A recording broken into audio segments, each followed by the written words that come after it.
Hello नमस्कार साथियों, अभिवादन स्वीकार करें आज की एक और नई वीडियो में।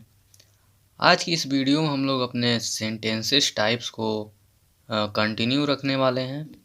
आज की इस वीडियो में हम लोग बात करेंगे सेंटेंसेस टाइप 2 पे, जैसे इंट्रोगेटिव सेंटेंसेस, और इन्हें क्वेश्चंस भी कहते हैं, क्वेश्चन सेंटेंस भी कहते हैं।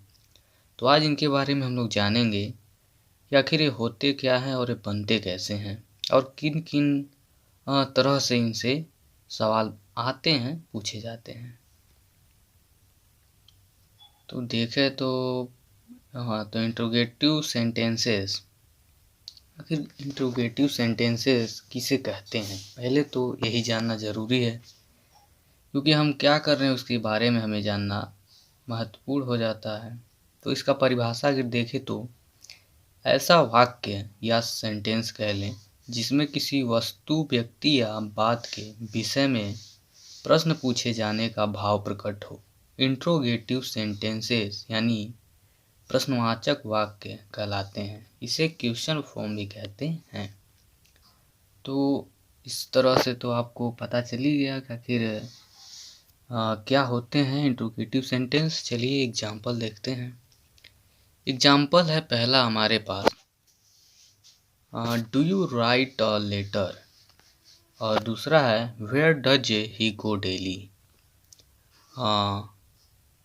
यानी कि इस आधार पर अगर देखें तो इंट्रोगेटिव सेंटेंस दो प्रकार के होते हैं। एक तो वो जो सेंटेंस ऑक्सिलरी वर्ब से स्टार्ट होते हैं, और एक वो जो WH फैमिली के जो ग्रुप हैं उनसे स्टार्ट होते हैं। जैसे कि अगर ऑक्सिलरी वर्ब देखें तो फर्स्ट सेंटेंस देख सकते हैं, जैसे कि डू से स्टार्ट हुआ है, ये हमारा ऑक्सिलरी वर्ब है। इसको हम आगे देखेंगे कितने प्रकार के होते हैं, क्या होते हैं। और दूसरा है वेयर, ये हमारा WH ग्रुप का है, और इससे शुरू होने वाले सेंटेंस क्या होते हैं आगे देखते हैं। कि डायरेक्ट क्वेश्चंस, आखिर इंट्रोगेटिव सेंटेंस दो प्रकार के होते हैं। तो पहला डायरेक्ट क्वेश्चंस, एग्जाम्पल इसका is he a good player. यानी डायरेक्ट क्वेश्चन में ऑक्सिलरी वर्ब जिस सेंटेंस में पहले होते हैं उन्हें डायरेक्ट क्वेश्चन कहते हैं। और दूसरा टाइप है इनडायरेक्ट क्वेश्चन, यानी कि what is your name. Example देखें तो इसमें जो भी WH फैमिली से शुरू होता है वर्ड, जो भी सेंटेंस, तो उसे इनडायरेक्ट क्वेश्चंस कहते हैं। देखते हैं आखिर इनडायरेक्ट क्वेश्चंस क्या होते हैं, तो आगे देखते हैं इनको। तो एक्सप्लेन यहाँ दिया हुआ है कि इनडायरेक्ट नहीं है, ये डायरेक्ट क्वेश्चन है। डायरेक्ट क्वेश्चन वो हैं जो इनके आरंभ में ऑक्सिलरी वर्ब होती हैं। इसे यस नो क्वेश्चन भी कहते हैं। यानी कि अगर कोई पूछता है किसी बात को कि he is a good boy, तो वहाँ पर रहेगा, अगर कोई पूछे अगर is he a good boy, तो हम लोग कहेंगे यस ही इज। तो यही होगा। तो ऑक्सिलरी वर्ब किसे कहते हैं, तो देखिए यहाँ पे तीन फॉर्म्स हैं, एक बी है, एक हैव है, एक डू है। इनके फॉर्म्स को ही हम लोग ऑक्सिलरी वर्ब कहते हैं। तो बी की फॉर्म में आते हैं is, am, are, was, were, been और बीइंग। और हैव की फॉर्म में आते हैं हैव, हैज, हैड और हैविंग। इसका प्रयोग हम लोग जानेंगे बाद में। और डू की फॉर्म को देखें तो डू, डिड, डन और डज, ये तो प्रेजेंट इंडेफिनिट और पास्ट इंडेफिनिट में इनका प्रयोग होता है। आगे देखते हैं तो एग्जाम्पल से समझते हैं आखिर बी जो है, जैसे जिसमें is, am, are, was, were, been और बीइंग आते हैं। तो इनसे शुरू होने वाले सेंटेंसेस को हम लोग डायरेक्ट सेंटेंस कहते हैं, और ये यस नो टाइप्स क्वेश्चंस होते हैं। जैसे कि इज ही अ फार्मर, अगर कोई पूछे इज ही अ फार्मर, तो आप लोग कहेंगे यस ही इज, यानी कि वह है। और एम आई अ स्टूडेंट, क्या मैं एक विद्यार्थी हूँ, ऐसा कोई लड़का अगर पूछे तो सोचेगा हाँ मैं तो विद्यार्थी हूँ, अगर विद्यार्थी होगा तो। तीसरा एग्जाम्पल देखें तो वाज सी अ टीचर, क्या वो टीचर थी? चौथा देखे तो where you were you an IAS officer, क्या आप IAS ऑफिसर थे? आर यू अ पायलट, क्या आप पायलट हैं? तो जो भी बंदा रहेगा वो कहेगा यस या नो, इसमें अपना ब्रीफ नहीं देगा। नेक्स्ट देखें अगर तो हैव की फॉर्म से किस तरह से इंट्रोगेटिव बनते हैं, तो पहला सेंटेंस एग्जांपल से देखते हैं तो हैव आई अ काव, क्या हमारे पास या क्या मेरे पास एक गाय है? तो मैं कहूँगा यस या नो, चाहे आप भी के पास होगी तो कहेंगे यस या नो। दूसरा देखें तो हैज सी टू ब्रदर्स, क्या उसके पास दो भाई हैं? तो अगर होंगे तो कहेगी यस या नो। तीसरा had Kamal a big house, क्या कमल के पास बड़ी विशाल घर था? तो अगर होगा तो लोग कहेंगे यस या नो। चौथा देखें तो हैव यू अ पेंसिल, अगर आप किसी से पूछे हैव यू अ पेंसिल, तो अगर उसके पास होगा तो कहेगा हाँ यस, और नहीं होगा तो कहेगा नो, इसीलिए इसे यस नो टाइप्स क्वेश्चन कहते हैं। अब देखते हैं एग्जाम्पल्स डू की फॉर्म्स को, ये भी ऑक्सिलरी है ना, तो डू की फॉर्म में डू, डिड और डज, तो इनका देख लेते हैं एग्जाम्पल सेंटेंसेस से। पहला है does she go to school, क्या वह स्कूल जाती है? तो अगर जाती है तो बोलेगी यस और नो, इसलिए ये यस नो टाइप्स क्वेश्चन में आते हैं, यानी डायरेक्ट क्वेश्चंस हैं। Do you go to school, क्या तुम स्कूल जाते हो?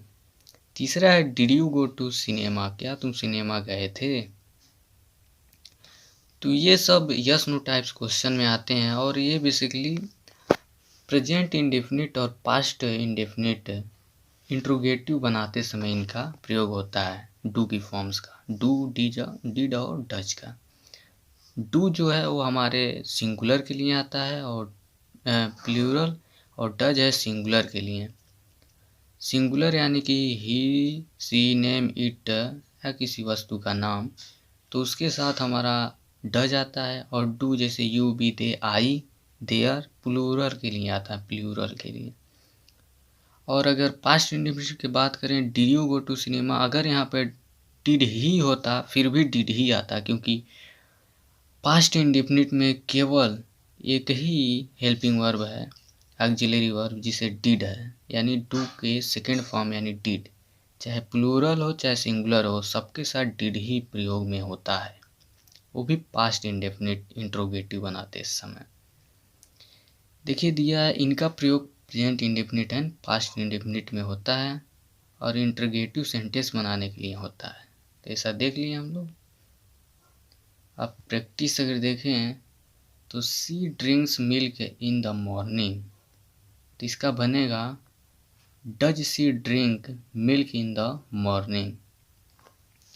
नोट में लिखा गया है कि इंट्रोगेटिव सेंटेंस में वर्ब की बेस फॉर्म का उपयोग करते हैं, जैसे कि देखिए सी यहाँ पे सिंगुलर है, लेकिन डज अगर लग गया है तो डज में ही यस लग जाने के कारण जब इंट्रोगेटिव बनाए हैं को ड्रिंक से यस को हटा दिए हैं, तो does she drink milk in the morning, यानी कि बेस फॉर्म को लगाए हैं, फर्स्ट फॉर्म को ड्रिंक लगाए हैं।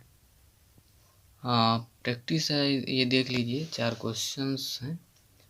Our clerk is in the office, तो इज को सबसे पहले लाएंगे और लगाएंगे और लिखेंगे कि is our clerk in the office. दूसरे में देखें तो this is a happy news, is को आगे करिए और is this a happy news.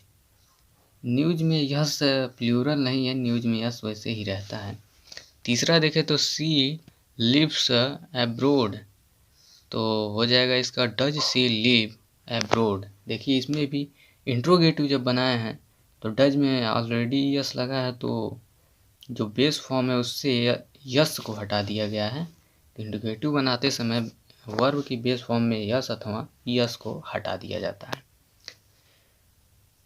और नेक्स्ट है 4 वाला कि I live in the next street, तो अपने आप से पूछतेगा कि do I live in the next street, तो डू देखिए आ गया है यहाँ पे, ये तो प्लूरल है ही, तो इसके साथ तो बेस फॉर्म का प्रयोग हुआ है लिव का।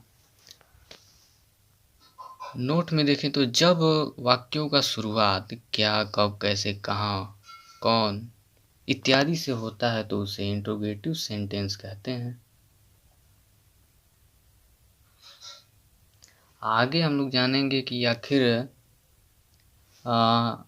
इनडायरेक्ट क्वेश्चन कैसे बनते हैं।